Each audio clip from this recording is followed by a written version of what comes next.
Seekers. I have Shelley Grandy here from the FamilyLink product of iCareNetwork.com. Welcome, Shelley. Hi, thank you. It's great to be here. So how are you doing today? Busy, crazy, but great. How are you? I'm good. The same here. Every time I talk to you, you guys are so busy. And I met Shelley over at the Baby Boomer Summit, and their product is fantastic. And I couldn't wait to have her on the show to talk about it because I know that in my visits to retirement centers and assisted living, the number one problem is social isolation and how can we all stay more connected. So can you explain to everyone what is Family Link? Okay, FamilyLink is a two-part device. There's part A and part B of it. It's kind of a hybrid. I've been calling it a hybrid more lately. The first part of it allows a senior or an older adult to be able to connect with your family members in a very easy way. So you may want to think of it as an easy-to-use computer. It's touch screen, very intuitive, and the really cool thing about it is it can't break. A lot of us have experienced the send mom a laptop computer, and then after 30 days, viruses and other things have attacked it, and it basically won't turn on. So the FamilyLink platform, it's more like an appliance, push buttons or touch buttons that can't be deleted. Unwanted programs can't pop up on there and do things in the background to shut it down. So that's part one, a really fun touchscreen computer that grandma can use or mom can use, and it won't break, and she can connect to her family members in a variety of different means, and I can tell you more about that in a minute. Sure. The second part is FamilyLink has an ambient activity monitoring in the background. So there's a camera on FamilyLink. We shut the camera part off. We use a motion sensing technology to pick up the activity levels in front of the FamilyLink device. So the care partner or concerned son or daughter can log into the FamilyLink website, set up notification levels so they know when mom gets up. If she doesn't get up by a certain time for her coffee, 9 a.m. every morning, it can send them an alert, text or email within 5 minutes or so. So they know that something could be wrong and they know to call. So it's not meant to be like a pendant device where there's 24/7 monitoring, but kind of a lighter background device that provides benefit on both sides, both for the care partner and the senior or older adult. Perfect. Okay, I love it. Now, I've seen it in action before. So you said it's two parts. It's actual computer and then your specific software loaded onto it, right? So do you have one right there? Because I've seen it. Can you show everyone the FamilyLink product? I sure do. This is what the device looks like, the platform, and this goes in the senior's home. And it comes with a keyboard, but you can actually remove it. It can be mounted on a wall. And it's touchscreen, so it's very easy to use. I love it. Okay, so the FamilyLink product, it seems very mobile, very user-friendly. How did you get involved with this company? How did this idea come about? Okay, I can't take credit for the idea myself. This is from a friend of mine, actually a neighbor of mine, who had concerns with his father, who was living at home alone, and he's actually an engineer, an electrical engineer, PhD guy from Stanford, and his dad lived alone, and he had concerns about his own father. He had been over there one weekend, and he was helping his dad with some task, and his dad had, I don't know, this big 80-pound 2x4 on his shoulder, and almost tripped. And so after that, Greg was very concerned, and he said, "Hey, Dad, I'm worried about you. You're living alone. Could you wear one of these pendant devices, around your neck? I'll know you're okay." And his dad looked at him and said, "I would rather die. I'm not putting on one of those." So then Greg kind of looked around on the internet, what was available. He couldn't find anything that his dad would accept in the home. So he came up with an idea. What if I cobble something together, a little motion detector, and if something's not right, I'll get an alert or a phone call. So his dad said, "Okay, that sounds good. We can do that." So he built that product, the Beta 1 product, and put it in his father's house. And after about 3 months, Greg started receiving notifications that there was a problem. And so he immediately ran down to his basement to start debugging the code that he had written. And it was probably a half an hour later that he thought, maybe I should call my dad. So he called his father, and his father was having a diabetic episode and couldn't get out of bed. I think he knocked his phone off the console next to him. And then Greg Wow. was able to drive over. He lives probably 40 minutes away. So he drove over and was able to get assistance for his father. And everything was fine. His father's great, happy and healthy today. But the next day after that incident, Greg formed the company, iCare, and began the development of the FamilyLink product. And I came on board to help him kind of put the company together, and now with the sales and marketing, because in my personal life, you know, I've experienced a similar type situation with my grandparents. As they were older, my mother actually had to move them into the house with our family. And I think they would have preferred to live at home a little bit longer if they'd had some assistive device at the time. The technology then just wasn't there. So I thought it was a great idea, jumped on board, and been here ever since. What a great story of just how practical that is. And then you mentioned that this is what I hear all the time, that the mature market, the older generation wants to stay in their home. I mean, who wouldn't want to stay in their home longer? It's where you just feel most comfortable and everybody knows home.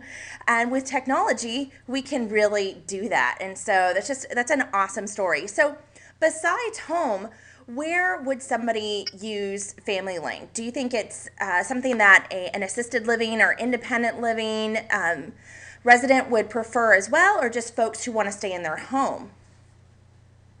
I think it can be used in both places. I think that, I've talked about it kind of as a safety device in the home, in the background, monitoring the activity to make sure everything's okay when there's a person living by themselves. But I think in an assisted living facility or residence, that there is the case of isolation sometimes. People there may not be very near their family and friends. Their families could be in other states. And even though they have family and friends within that residence, they yearn for that connection to their family members. And I think FamilyLink in those type of situations can be a great way of connecting them. We have a video chat feature, which is like Skype, but it's much easier. It's actually one touch, and that can connect the senior user to multiple groups of their family members who participate with that program. And it's very easy to use. I also think that generations are communicating in different ways now. I know my kids are, they don't even talk on the phone anymore. They're not going to talk to grandma because they just don't have time to sit and talk on the phone. Or if they do, it's very short. But they text. Boy, can they text. So FamilyLink has it's almost an email. We'll call it an email feature, but it's sort of like text. So the grandkids can actually text grandma, and she can communicate back to them without having to know really how to text. She's just sending what looks like an email to her, but it's going to them in a way that they can receive it. So it's allowing that communication. Perfect. Yeah, I mean, it's really it's all about the connection. That's what technology is truly all about. I mean, we're on Skype right now, so we are miles apart, but we're able to connect.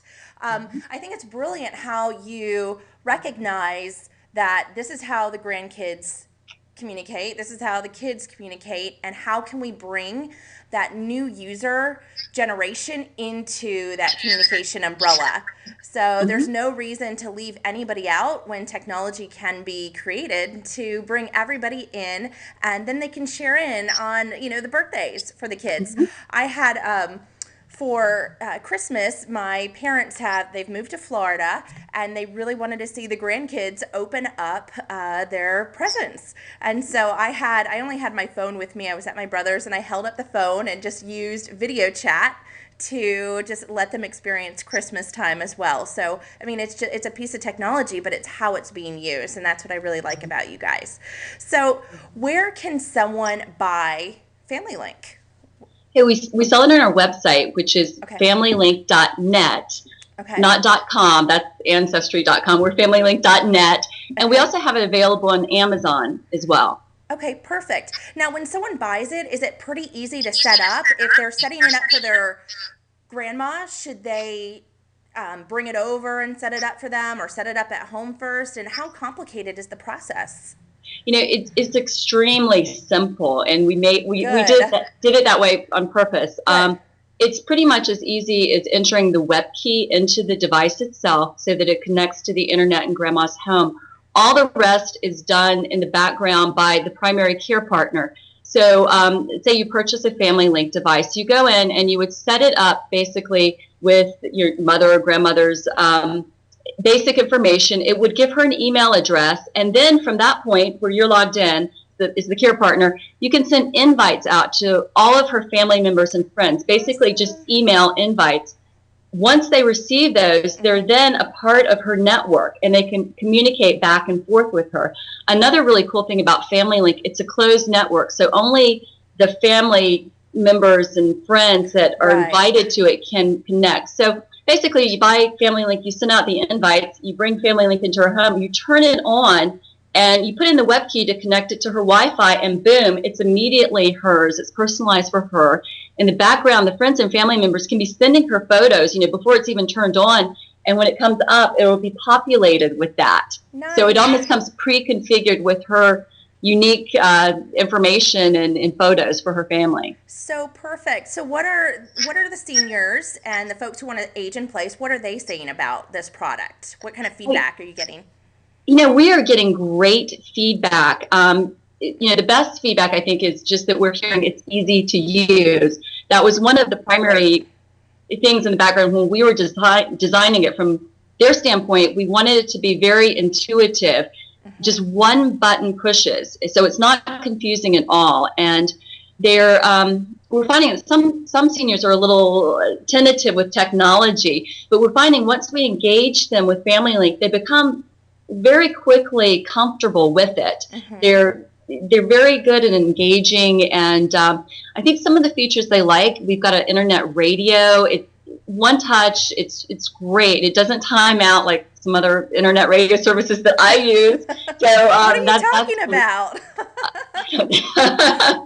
And the email is really easy. It's more like what I would consider text messaging for me, because it's not a complicated folder and subfolder routine. It's very short, easy to find messaging. And part of it, it's a really cool feature. Some of our seniors they just love it, is the ability, instead of typing a message back, they can actually record it. They can tap record and then talk a message and then send it. So their grandkids or whoever on the other end receive a WAV file. They just click and they can hear grandma. So they really like that. And the pictures, too, are great. They really enjoy the pictures. One thing, when the device isn't being actively engaged, it basically turns into a digital photo frame. So all of the photos that family and friends have sent just go through a photo sharing cycle on the screen, which is pretty cool. Nice. And you made a good point about the seniors and their experience with it. And the seniors that I work with are very hesitant about technology because they don't want to have any problems with it. And then if they have problems, they don't want to call their children necessarily because the children seem to, know it all. Yeah. And that's really frustrating. But I always found in teaching computers and technology to the new user, I'm going to pause because I'm echoing. Okay. In teaching technology to the new user, that if you can sell the senior, meaning if you can show the, not necessarily senior, but the new user, pictures and all the features of the new technology, that's where they get sold. So I think it sounds like you guys have really thought everything out. And in your story earlier about the pendant versus FamilyLink, that person, was it Greg or Gary? It was Greg, yes, Greg, okay. His father. Got it. So Greg's father said, no, you know what, I don't want a pendant, but I'm okay with this way of staying in touch. What is the number one thing that someone could do to connect with their senior in their life today? Okay. Well, FamilyLink, of course, but if you want to take that out of the equation, what else is out there? I mean, there are a lot of good solutions. For right this minute, what could someone do after they finish watching us? Skype is a good option for connection. There's a little setup that goes with Skype, but that works pretty well. Digital photo frames, I think, are a nice way to share photos. That's a one-way sharing of photos, but those work pretty well too, I believe. So I think that okay, so email again is good too. Okay, so reaching out. All right, so that was three, which, but two of them are visual. So good point. So Skype is always a great one. Sending pictures and emailing or getting a digital photo frame, and all of those photo frames are on sale right now. So should be no problem getting that, loading it up with photos and sending it off. So it's all about staying in touch. It's all about the visual. It's all about the communication and the connection that happens with technology. So, Shelley, thank you so much for joining me today and sharing the message of FamilyLink with everyone. You guys, FamilyLink.net is the website, and I'm going to share all that information down below. Again, Shelley, thank you so much. Great. Thank you, Becca. Have a great day. All right. Bye-bye, everyone. Okay. Bye-bye. Hey you, where are you going? Stick around for another video. Left or right? Left or right? Hey, don't forget to subscribe.